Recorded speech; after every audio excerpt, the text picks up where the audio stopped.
This example will be about the GSM network that we are going to plan northeast of Beijing to perform some coverage calculations in it, frequency assignment, and we will go on to perform traffic design in an example in Sweden. First, I will make a quick demonstration on how to create a new base station. I right-click in the map, select a template that has all the parameters of the base station predefined.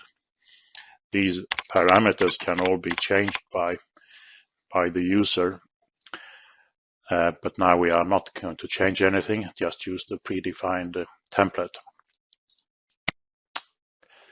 So the base A has been created.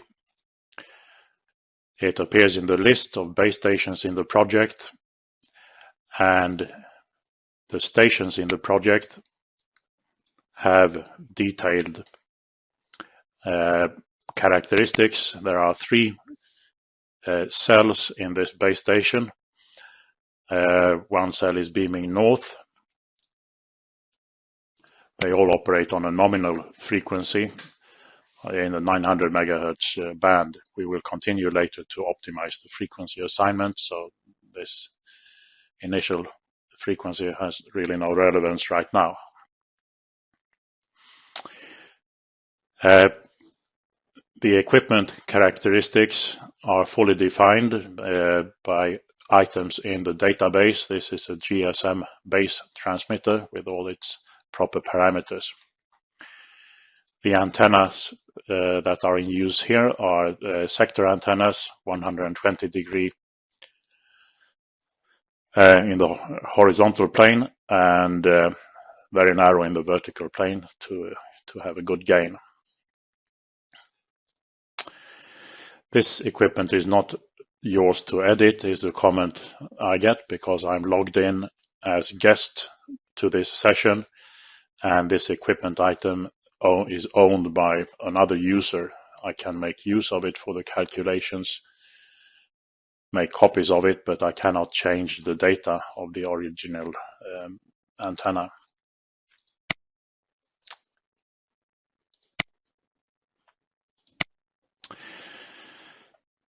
Let's perform a first calculation, a coverage calculation for the 3 sectors, the 3 cells of this base. We do it as single station calculations, so each cell will be represented by its own coverage. Select the mobile, and this is a handheld GSM handset that we will make use of. Calculate uplink, because it is the uplink that is the limiting, gives the limit of range. I wouldn't expect more than maximum something 15 kilometer of range, so we can reduce the maximum radius to calculate on. Pressing OK starts the calculation, and there will be 3 sequential calculations. There we are, it is ready. And having a look on the result, the individual results for each cell. The first tab shows some statistics in general of the maximum and minimum received signal level in the base. The default levels for presentations, minus 110 dBm is the sensitivity that we have defined for the base, and minus 98 is a good planning margin, 12 dB above base sensitivity.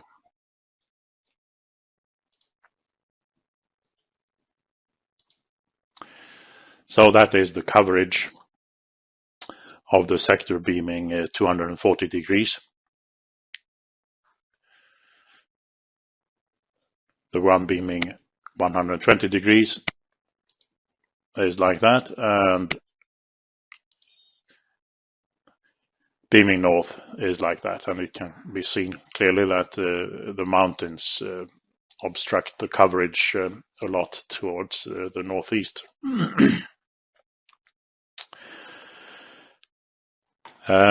It's a quick operation to multiply this base and perform immediate or almost immediate coverage presentations for the copies of the base. To do that, I make use of the copy and immediate coverage function. And now when I place the cursor at the location in the map, first a copy of the base is created, then the calculations are performed and are immediately displayed.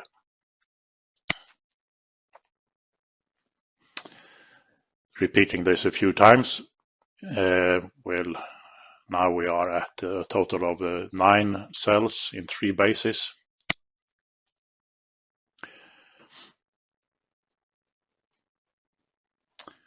And 12 cells in 4 bases. The map tends to get quite busy when presenting so many individual coverage results. These can be merged into a single composite, like I did now, and we can remove the individual display the composite. So for a good planning situation, outdoor coverage with a decent planning margin, the green area would provide coverage, a nominal signal level better than minus 98 dBm received in the base.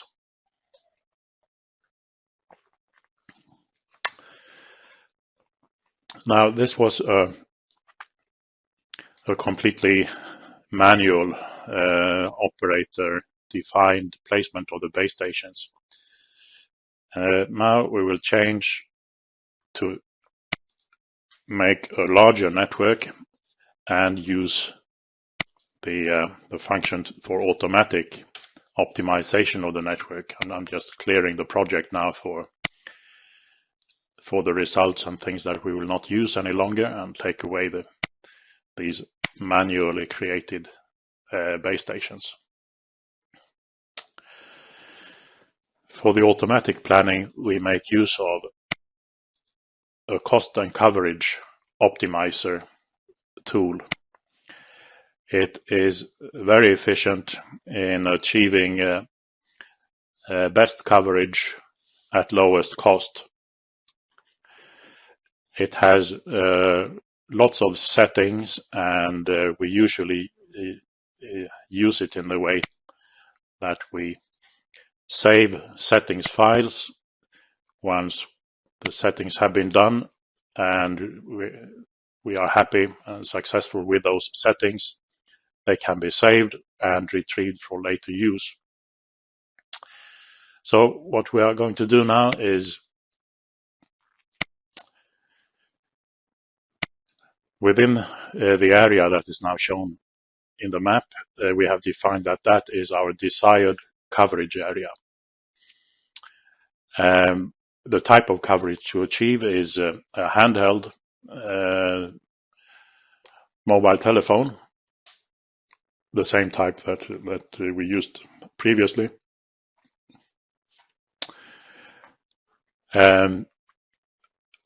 The type of base station that we are going to use is a GSM base. For the effect of this optimization, it has the same properties as the one we used for the coverage calculation. So it has a very narrow vertical antenna beam and an omnidirectional horizontal plane antenna beam, which in effect is what you get with the 3-sector 120-degree base that we used before. The placement area is the same as the desired coverage area. It can be different. With one change, we have defined here to have forbidden terrain. The base stations are not to be built in water, so there will be no placement of base stations in the lakes here.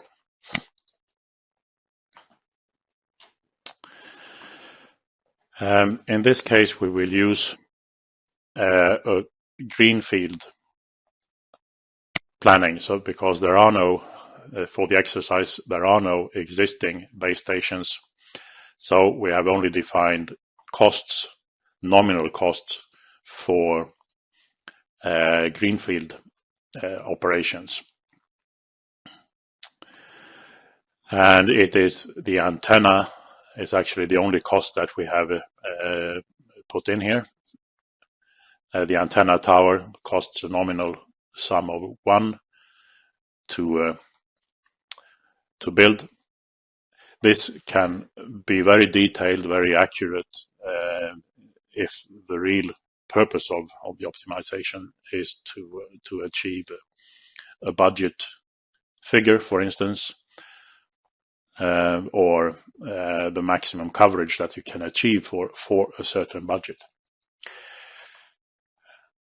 The optimizer can also make use of existing stations. That's the case normally when there already are a few base stations that are candidates to reuse. The operation of those stations are usually much lower cost than building new sites, new stations. The third type is existing sites. With existing sites, we can search we can search the databases that are connected to RAP to find candidate sites where there already are antenna towers, and we can select which ones of those that we would be allowed to use for the new network. Such existing sites are also normally much lower cost than building a completely new site. But again, in this demonstration, we use complete greenfield planning. So no existing stations, no existing sites.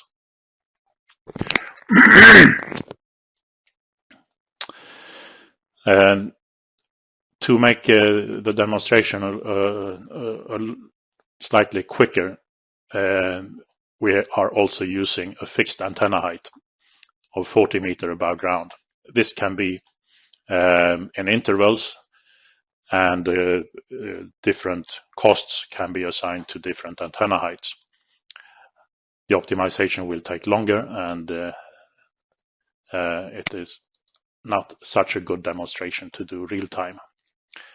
But it is no extensive time for it anyway. So we define 40 meter antenna height here as a fixed antenna height. Now to the evaluation.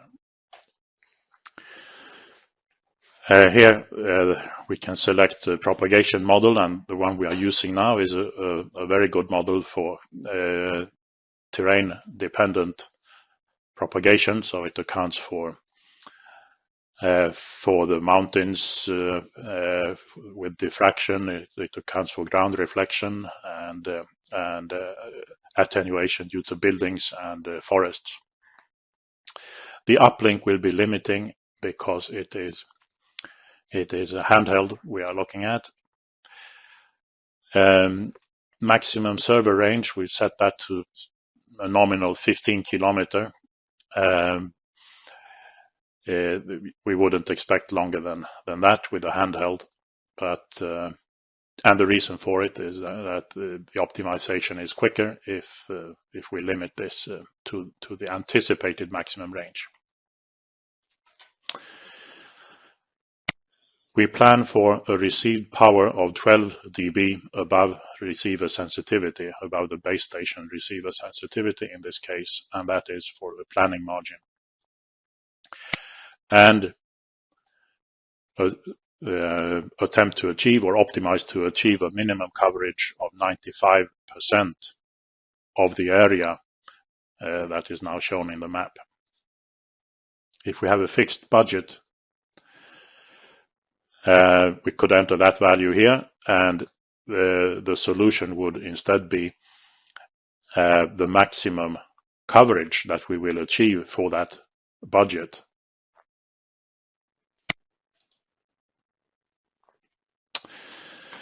In this case, we are not using any population data or traffic design data, but that can be done if we have a population database or have defined with the clutter codes or land cover codes have defined the subscriber density per square kilometer for each clutter code. We have not done that in this case. Pressing OK starts the calculation.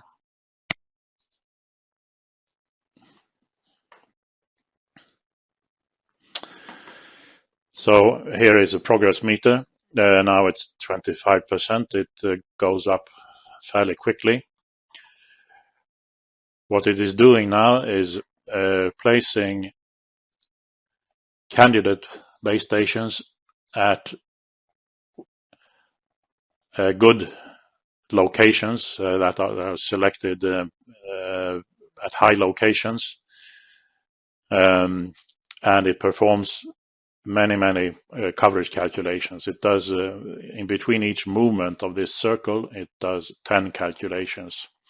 So there will be hundreds of coverage calculations that are used for the analysis of achieving the best coverage. It is ready now. The result appears here, and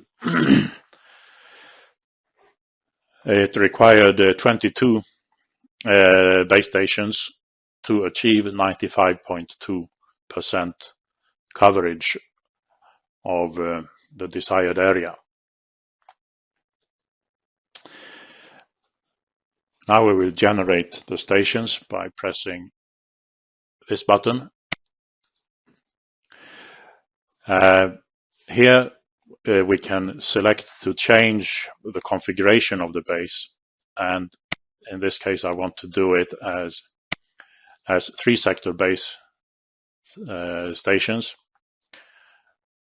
So I select a new template. It has exactly the same radiated power, the same sensitivity and everything. The only thing is that it is sectorized instead of omnidirectional. The combined coverage of the 3 antennas is omnidirectional. This one is suitable for this purpose.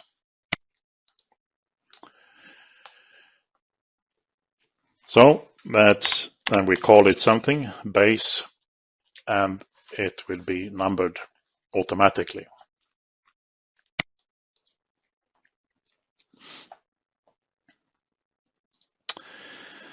Okay, this list shows the individual cells, and this list shows the bases. So let's show the bases in the map. These are the locations of the 22 bases, and we can see that there is no base station placed in the lake because we did not allow that.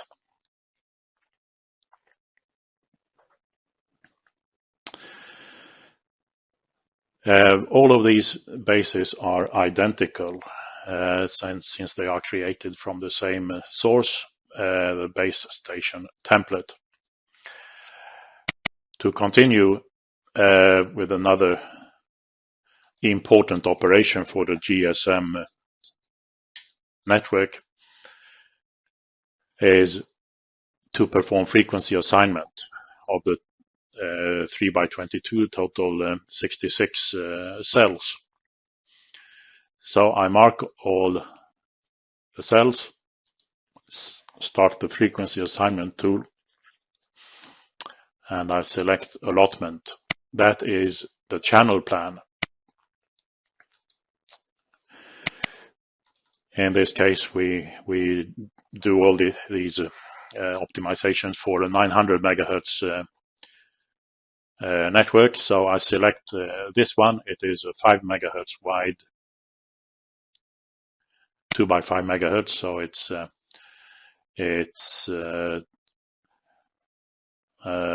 40. Is it 40? 200 kilohertz spacings, and that gives 25 frequency pairs in the channel plan. Then we select settings for the calculation. Use the same propagation model as before. Use the same mobile.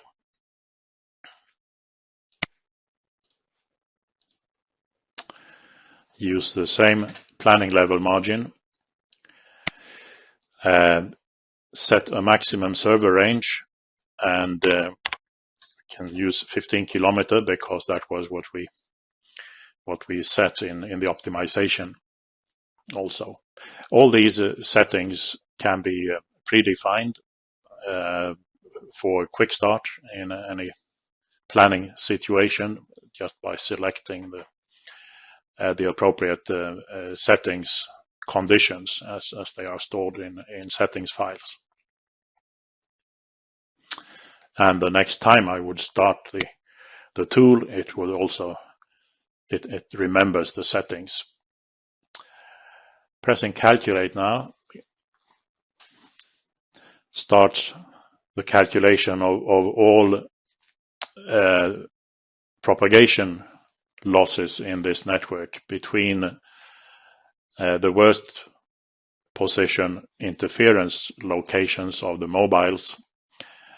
Mobile to mobile interference, base to base interference is not a case in a duplex network like this, but it is mobile to base, base to mobile, and so on. So there are a lot of calculations going on. It is ready. Then clicking here, we can have a look at the interference conditions in a graphical form. Now all cells operate on the same frequency, and that will of course create a lot of interference, and that can be seen in the margin diagram below. All values that are above 0 indicate interference. Values below 0 indicate non-interfered conditions. Frequencies that are indicated in blue, like this one, are in use by the station that we have marked. And in this case, the interference is minus 12 dB, as this base or cell is being interfered with. It gives interference to some other cell at a maximum of minus 10.7 signal to interference ratio. Signal to interference ratio is equal to carrier to interference ratio in this software. Okay, let's optimize the assignment by deleting all frequencies.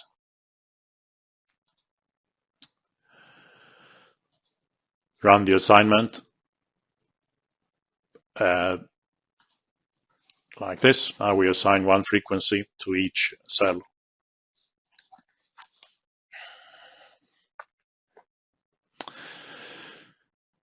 It is possible to assign multiple frequencies in one run. That will take a little longer. So if I had assigned 2 frequencies in one run, it would take twice this time that we are now showing.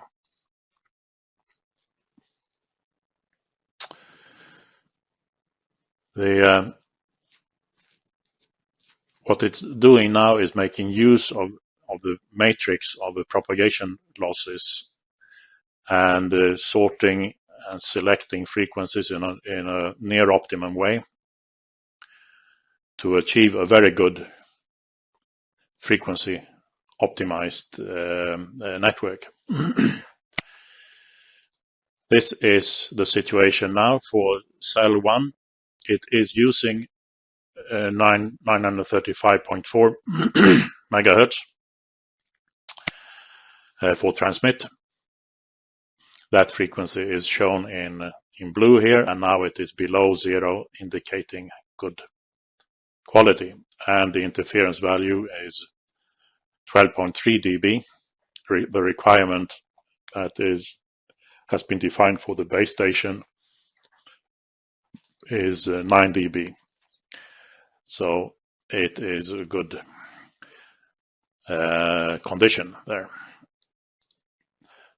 And we can go through a few of the others, and it works nicely. We can also see that there is room to assign more frequencies to this network within the 5 megahertz 25 channels.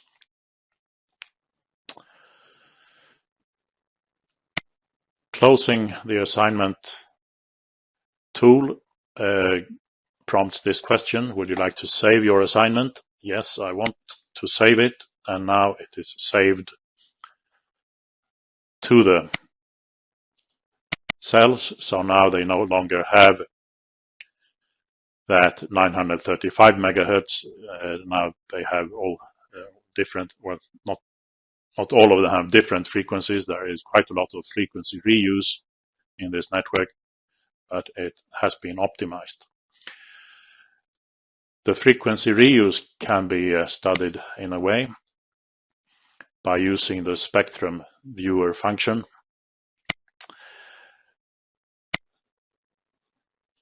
It can be set to count stations per assigned frequency, and here we can see at most we use 14 stations on a single frequency, that is on 935 megahertz, and these cells at these base stations use that frequency.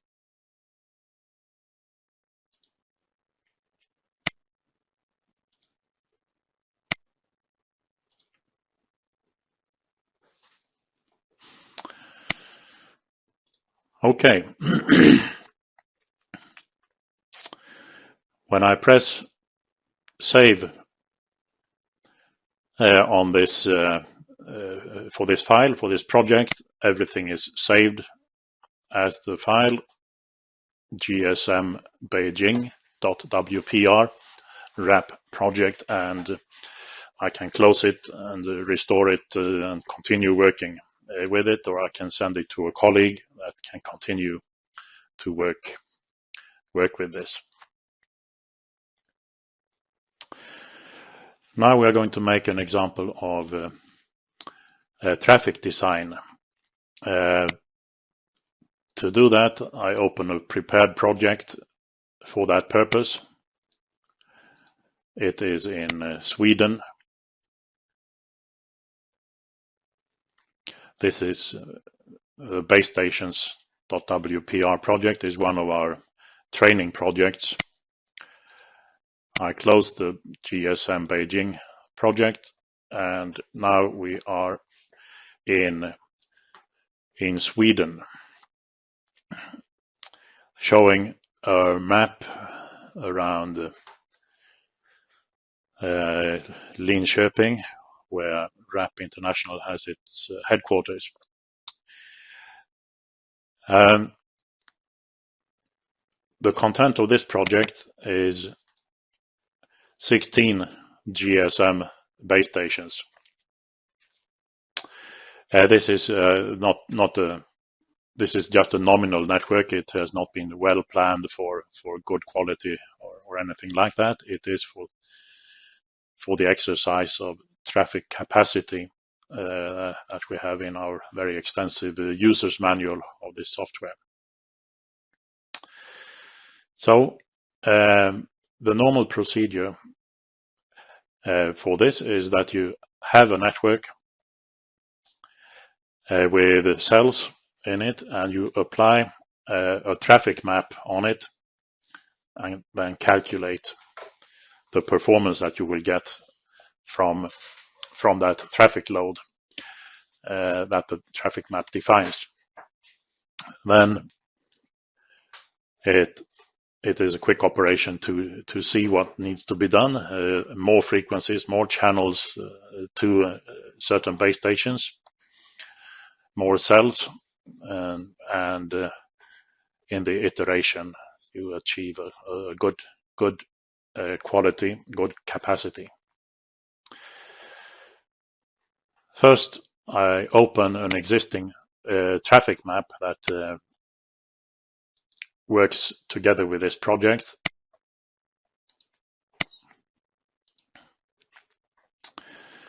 It looks like this. Now I will take some time to change the map display, because when we have a very detailed map, it is not so clear with a display of the traffic objects. The traffic map is designed in a way to identify certain high density, high traffic areas. We use circles,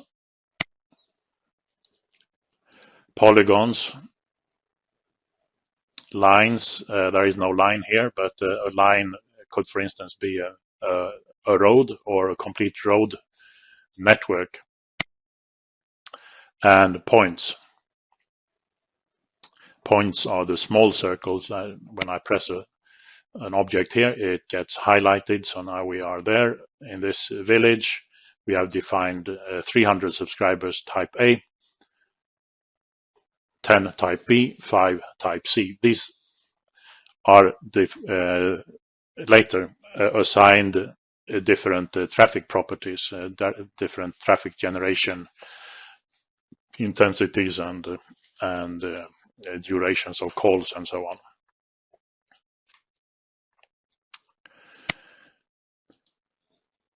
So we will make use of this map. We will not change it in any way. That is the one we are going to use. Now we define a calculation area, and that is to include the complete area of coverage for these base stations. Mark the base stations, select the traffic capacity tool, and select the mobile to use, and let's do it with the not handheld in this case. This is a vehicle, a car mounted GSM mobile that works together with this example.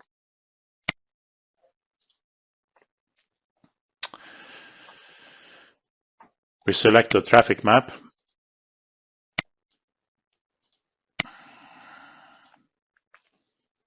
Here it is possible to use terrain code values. We have no definitions of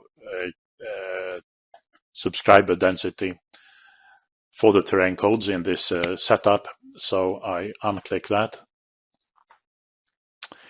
Faster calculation with a maximum server range, yeah, that's reasonable to use.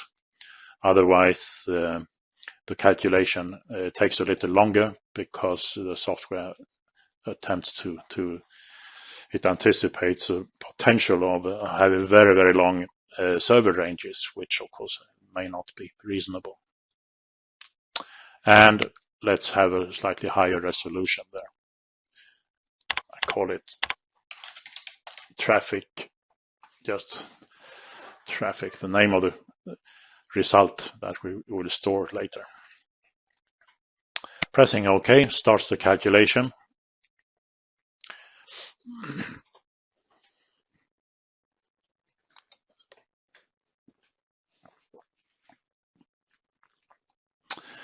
And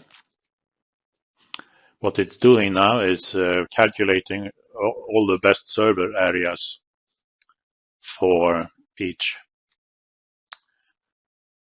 base, and it automatically presents the best server areas in the map. And as can be seen here, this is just a nominal network. It has not been really designed to give good coverage, because there are base station 09 here, for instance, has very small coverage. But it works very nicely for the example and for the training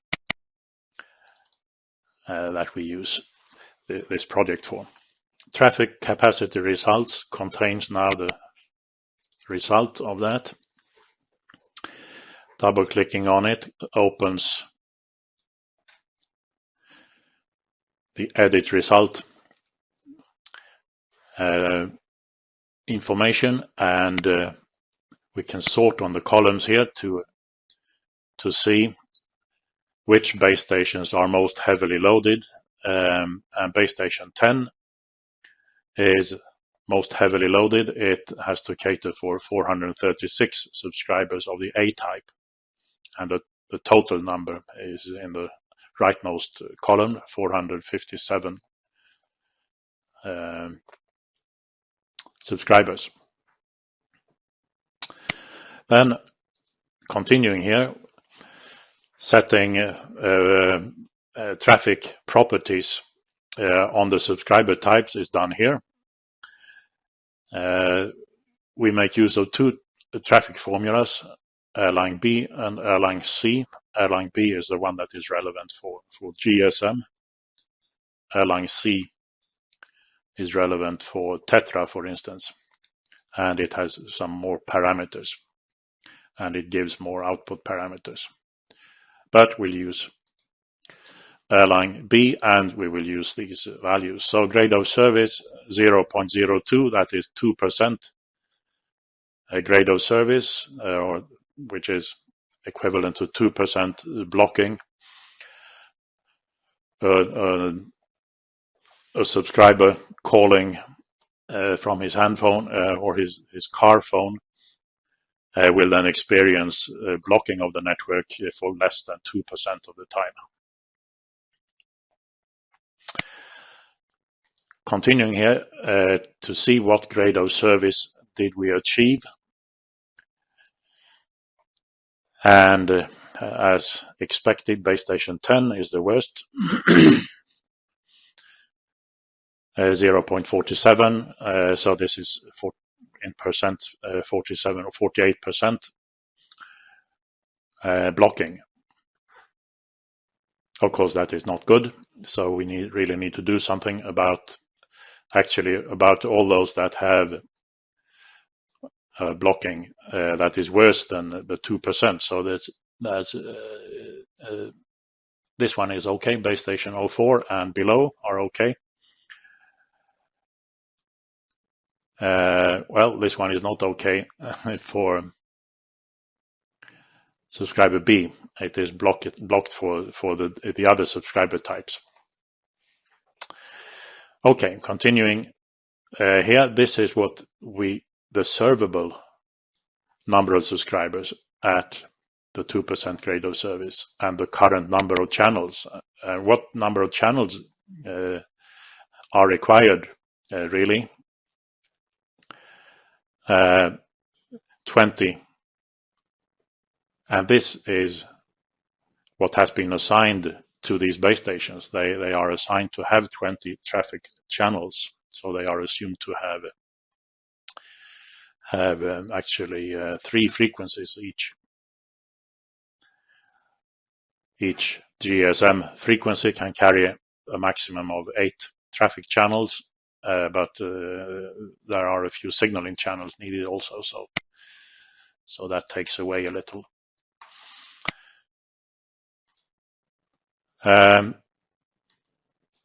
Servable traffic in airline at current number of channels and required grade of service. That's also of the interest.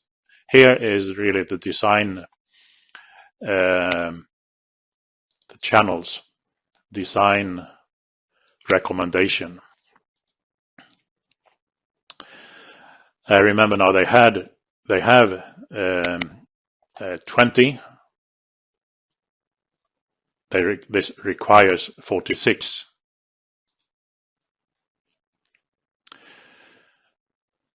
So base station 12, base station 03, 11, and 10 require more frequencies, twice as many. So 46 channels requires 6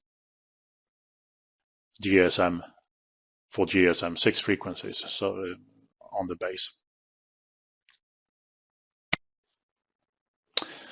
And the presentation, the default presentation is best server, but there are other presentations that can be done, grade of service and so on.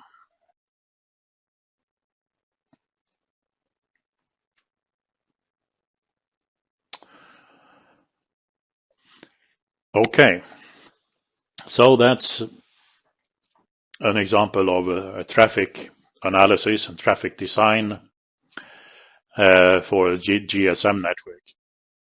The basic airline formulas are available as handy calculators. So if it's just a mere matter of calculating what number of channels that would be required for a certain traffic load without considering its geographical distribution, then this calculator can be used.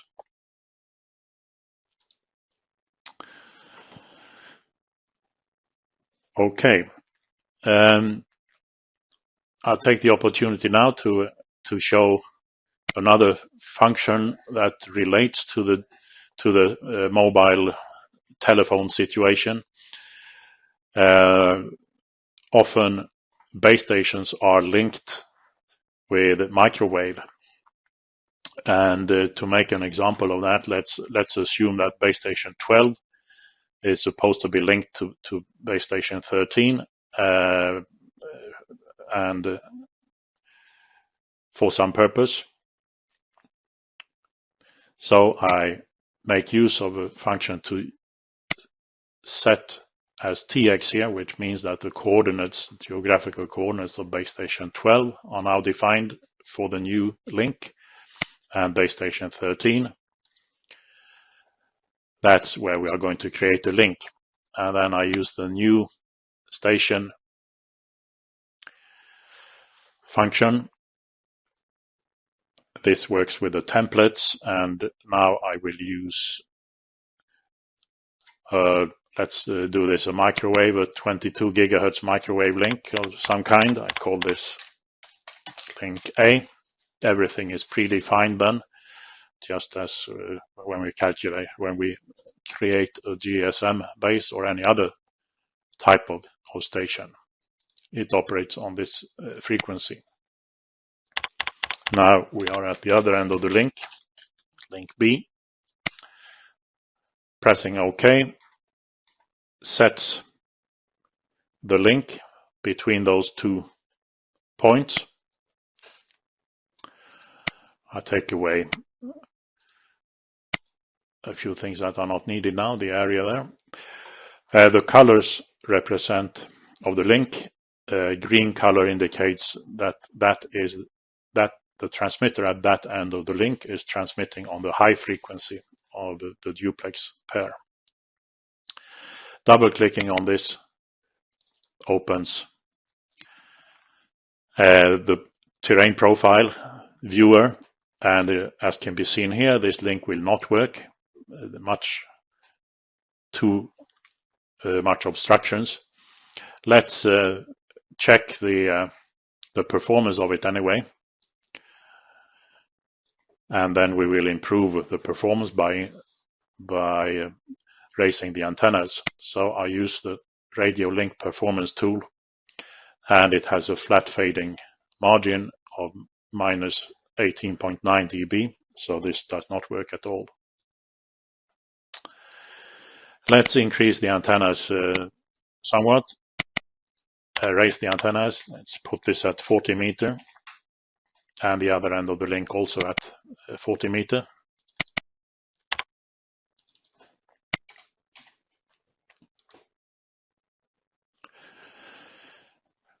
Still not very good because we have some obstructions in the first Fresnel zone.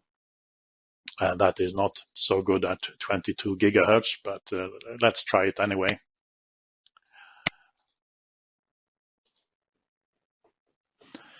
And it has improved a lot. So 28 dB fading margin, and the related values for probabilities of degraded minutes and severely errored seconds are okay. So this link should work quite well.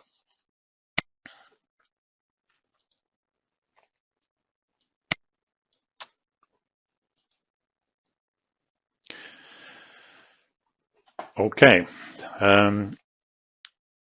The last item to show a function for this session is the co-location interference tool. To do that, I will make use of some data that we have in this installation. I will remove everything. I'll delete all these because I'm not going to use them any longer. And we will zoom in on the city here.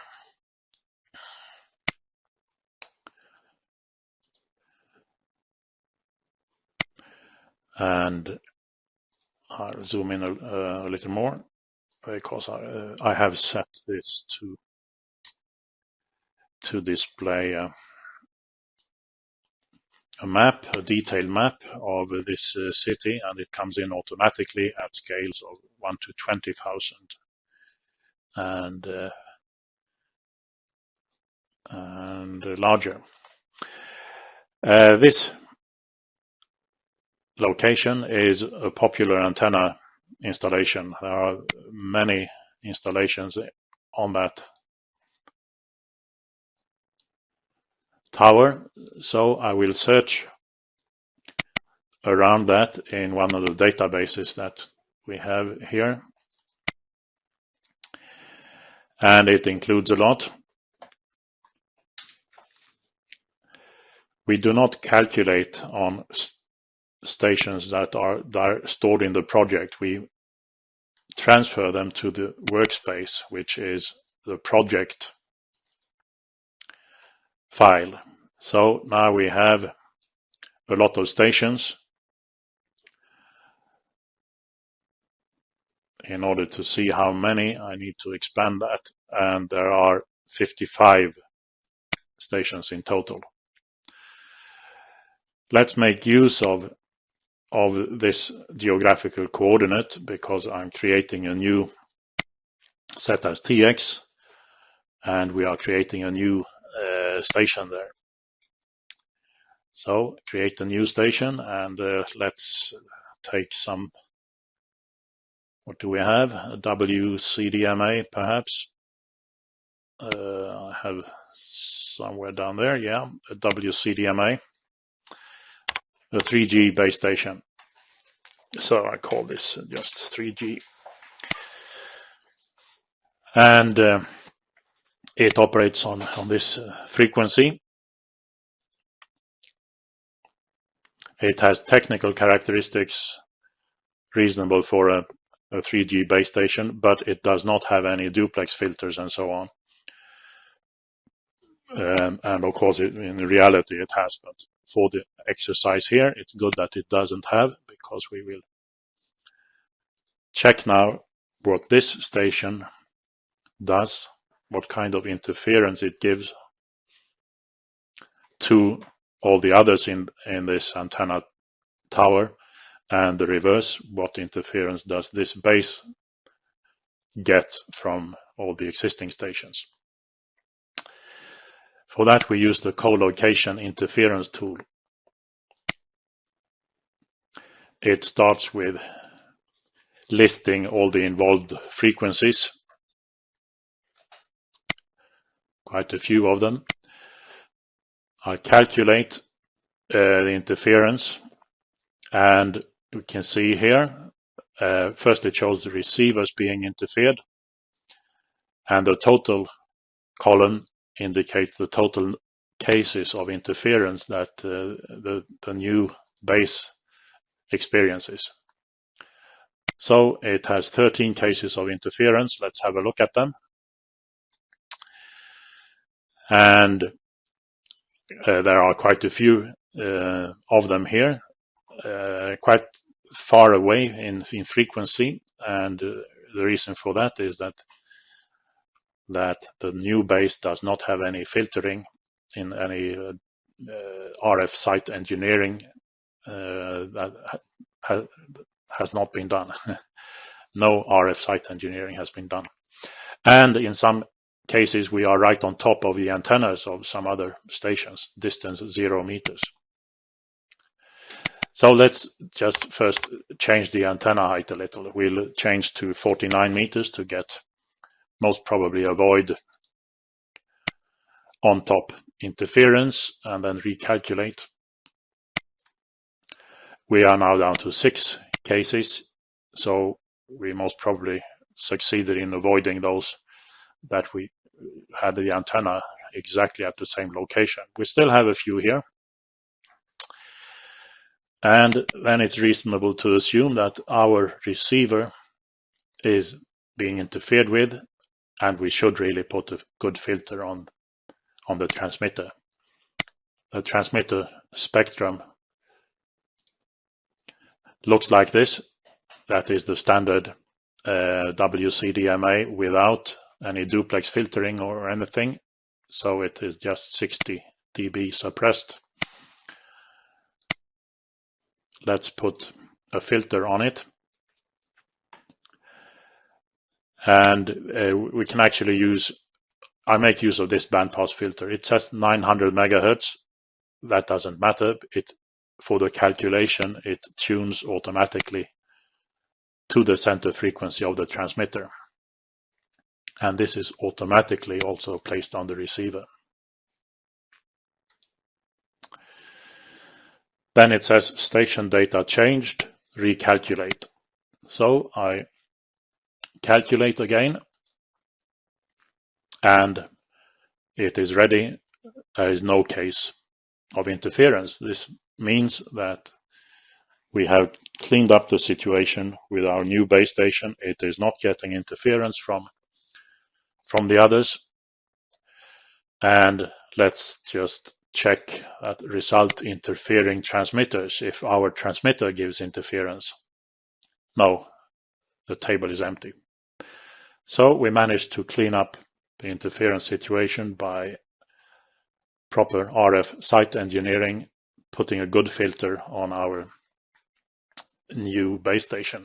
And we also moved the antenna 1 meter to avoid putting it on top of existing antennas.